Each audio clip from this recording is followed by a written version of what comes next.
Friday's unemployment number was a troubling surprise, up from 9.6 to 9.8%.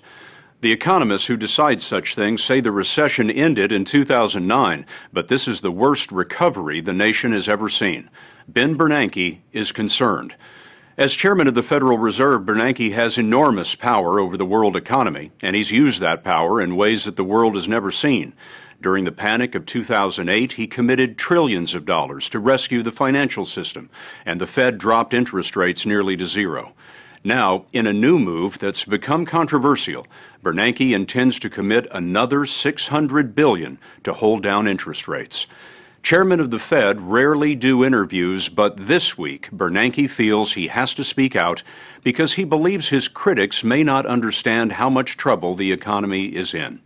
We wanted to know whether we're headed for another recession, whether Congress should extend the Bush tax cuts. But first, we wanted to talk about unemployment, which has been at 9.5% or more for 16 months. The story will continue in a moment. The unemployment rate is just not going down. Unemployment is just about the same as it was in mid-2009 when the economy started growing. So that's a major concern, and it looks that at current rates that it may take some years before the unemployment rate is back down to more normal levels. We lost about 8 million jobs from the peak, and I wonder how many years you think it will be before we get all those jobs back. Well, you're absolutely right. Between the peak and the end of last year, we lost 8.5 million jobs. We've only gotten about 1 million of them back so far, and that doesn't even count the new people coming into the labor force. At the rate we're going, it could be 4 or 5 years before we are back to a more normal unemployment rate, somewhere in the vicinity of, say, 5 or 6%. 4 or 5 years. And Bernanke told us something else that makes that even more painful. The other aspect of the unemployment rate that really concerns me is that more than 40% of the unemployed have been unemployed for 6 months or more, and that's unusually high. And people who are unemployed for such a long time, their skills erode, their attachment to the labor force diminishes, and it may be a very, very long time before they find themselves back in a normal working position. Ben Bernanke was appointed in 2006 by President Bush and reappointed by President Obama. He grew up here in Dillon, South Carolina, the son of a drugstore owner. He studied economics at Harvard and MIT and chaired the economics department at Princeton. I hope some of these young people are working on a way to fix the economy. We met Chairman Bernanke Tuesday in the Thompson Library on the campus of Ohio State University. He was in Columbus on one of his frequent trips to hear how people are coping with the economy. Earlier in the day, he heard from the CEOs of Ford and IBM, but also from small business owners who told him they were having trouble getting financing from banks. The major banks are racking up profits in the billions. Wall Street bonuses are climbing back up to where they were. And yet lending to small businesses actually declined in the third quarter. Why is that? A lot of small businesses are not seeking credit because, because their business is not doing well, because the economy is slow. Others are not qualifying for credit, maybe because the value of their property has gone down. But some also can't meet the terms and conditions that banks are setting. Is this a case of banks that were eager to take risks that ruin the economy being now unwilling to take risks to support the recovery? We want them to take risks, but not excessive risks. We want to go for a happy medium. I think banks are back in the business of lending, but they have not yet come back to the level of confidence that, or overconfidence that they had prior to the crisis. We want to have an appropriate balance. Bernanke's first interview ever came in 2009, shortly after the panic. Wow. It was then that he gave us a rare opportunity to see the Federal Reserve headquarters in Washington. Last month, Bernanke announced the Fed's intent to buy $600 billion in U.S. Treasury securities, which is supposed to have the effect of lowering rates on long-term loans for things like cars and homes. Bernanke wanted to emphasize that these are the Fed's own reserves. It's not tax money, and it doesn't add to the federal deficit. What did you see that caused you to pull the trigger on the $600 billion at this point? It has to do with two aspects. The first is unemployment. The other concern I should mention is that inflation is very, very low, which you think is a good thing and normally is a good thing, but we're getting awfully close to the range where prices would actually start falling. Falling prices lead to falling wages. It lets the steam out of the economy, and you start spiraling downward. Exactly. That's deflation, and that's what happened in the Great Depression. How great a danger is that now? Well, I would say at this point, because the Fed is acting, I would say the risk is pretty low. But if the Fed did not act, then given how much inflation has come down since the beginning of the recession, I think it would be a more serious concern. Critics of Bernanke's Federal Reserve have the opposite worry. They say that the $600 billion and holding down interest rates could overheat the recovering economy, causing prices to rise out of control. Some people think the $600 billion is a terrible idea. I know that some people think that. What I think they're doing is they're looking at some of the risks and uncertainties associated with doing this policy action.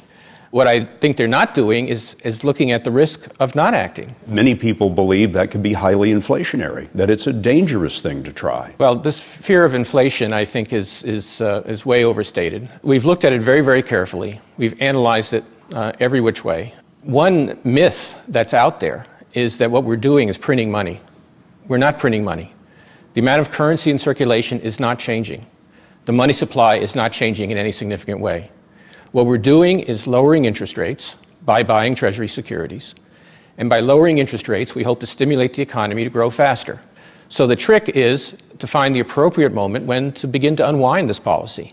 And that's what we're going to do. Is keeping inflation in check less of a priority for the Federal Reserve now? No, absolutely not. What we're trying to do is achieve a balance. We've been very, very clear that we will not allow inflation to rise above 2% or less. Can you act quickly enough to prevent inflation from getting out of control? We could raise interest rates in 15 minutes if we have to. So there really is no problem with raising rates, tightening monetary policy, slowing the economy, reducing inflation at the appropriate time. Now, that time is not now. You have what degree of confidence in your ability to control this? 100%.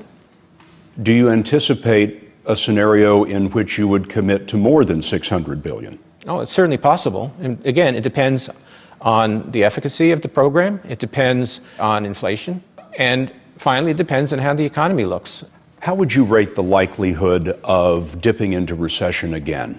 It doesn't seem likely that we'll have a double-dip recession, and that's because, among other things, some of the most cyclical parts of the economy, like housing, for example, are already very weak, and they can't get much weaker. And so another decline is relatively unlikely.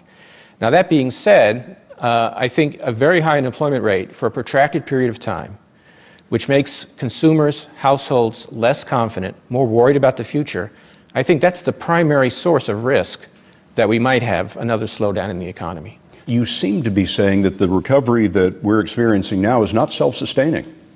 It may not be. It's very close to the border. It takes about 2.5% growth just to keep unemployment stable, and that's about what we're getting. We're not very far from the level where the economy is not self-sustaining. The debate on Capitol Hill this week is over whether to extend the Bush tax cuts, which would likely increase the budget deficit. Bernanke wouldn't answer that question directly, but he certainly made one thing clear. Cutting the budget deficit must be done, he said, but it shouldn't be done right now. We need to pay close attention to the fact that we are recovering now, and we don't want to take actions this year that will affect this year's spending and this year's taxes in a way that will hurt the recovery. That's important. But that doesn't stop us from thinking now about the long-term structural budget deficit. I mean, we're looking at 10, 15, 20 years from now, a situation where almost the entire federal budget will be spent on Medicare, Medicaid, Social Security, and interest on the debt. There won't be any money left for the military or for any other services the government provides. And we can only address those issues if we begin to think about them now. Bernanke makes a point of remaining silent on specific proposals that Congress might consider, so we were surprised when he did offer up a big idea for making the economy grow. Cleaning up the tax code, for example. The tax code is very inefficient, both the personal tax code and the corporate tax code. By closing loopholes and lowering rates, you could increase the efficiency of the tax code and create more incentives for people to invest. Recently, Bernanke has been facing hostility from the most conservative members on Capitol Hill.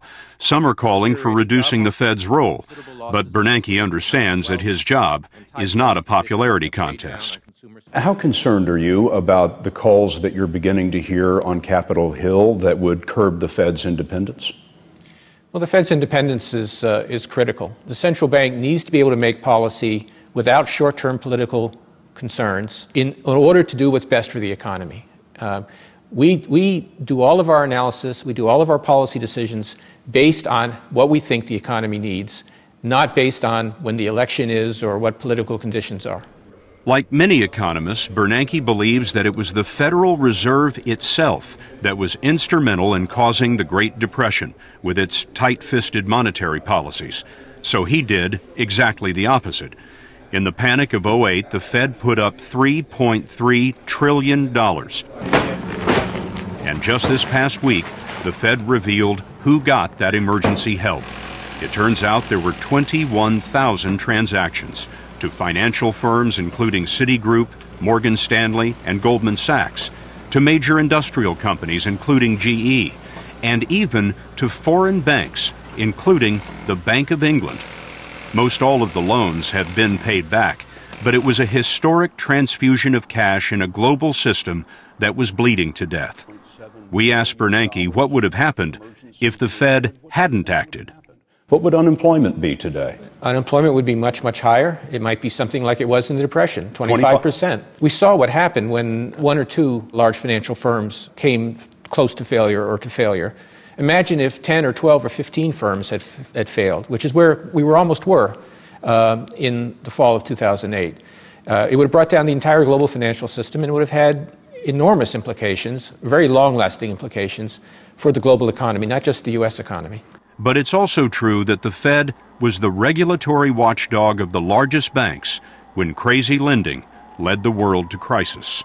Is there anything that you wish you'd done differently over these last 2.5 years or so? Well, I wish I'd been omniscient and seen the crisis coming the way you asked me about. I didn't. But it was a very, very difficult situation, and the Federal Reserve responded very aggressively, very proactively. How did the Fed miss the looming financial crisis? There were large portions of the financial system that were not adequately covered by the regulatory oversight.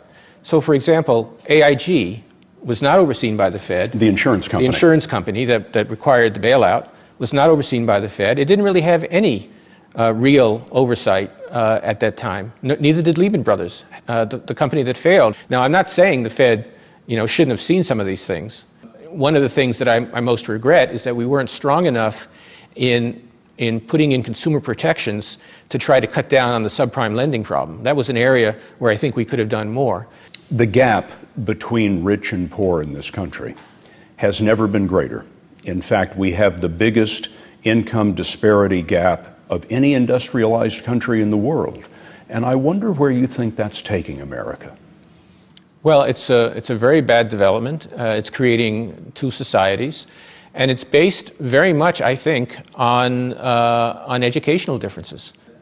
The unemployment rate we've been talking about, if you're a college graduate, unemployment is 5%. If you're a high school graduate, it's 10% or more. It's a very big difference. It leads to an unequal society and a society which doesn't have the cohesion that we'd like to see. We have talked about how the next several years are going to be tough years in this country. But I wonder what you think about the 10-year time horizon, 15 years. How do things look to you long term? Long term, I have a lot of confidence in the United States. We have an excellent record in terms of innovation. We have great universities that are involved in technological change and progress. We have an entrepreneurial culture, much more than almost any other country. So I think that in the longer term, the United States will retain its leading position in the world. But again, we got to get there, and we have some very difficult challenges over the next few years.